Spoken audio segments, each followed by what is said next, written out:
Good morning from Sharon, and welcome to our Bible story segment in the service today. And I'll just give you a quick heads up on the craft. We're going to be making scrolls this week, so hang on to the end of the service and I'll have an instruction video on there for you. And so this week we're looking at the story of Philip and the man from Ethiopia. So let's get started. Have you ever been given a maths question that you needed help to understand? Or perhaps been given a book to read that made no sense until somebody explained it to you? Sometimes reading the Bible can feel a bit like that. We need help from someone to understand it. And that's what happened to the man from Ethiopia. So soon after Pentecost, a very important Ethiopian man came to Jerusalem to worship God. He was important because he looked after all the Queen of Ethiopia's money.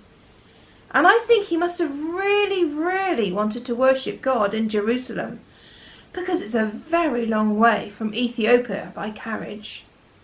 Anyway, this important man was travelling home again. And as he travelled along in his carriage, he was reading out loud from the scroll of Isaiah, one of the Old Testament prophets. The problem was, he couldn't understand what he was reading. Well, God saw this happening and he had a plan. God always has a plan. He sent an angel to Philip. Philip was in Samaria at the time, teaching people about Jesus. The angel told him, "Quick, hurry up.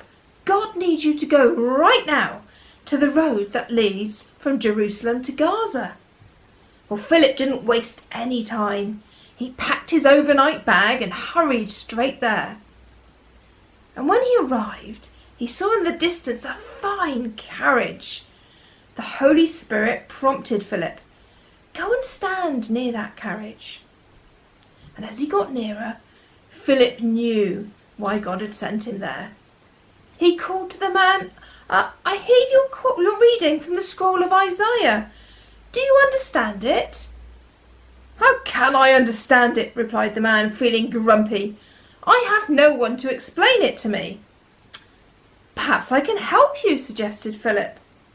"Please do," said the Ethiopian, inviting Philip to join him in the carriage.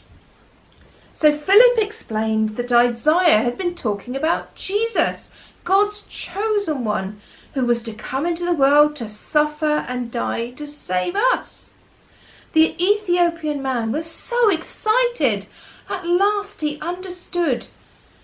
Looking out of the carriage and seeing a river, he asked Philip, "Could I be baptized right now?"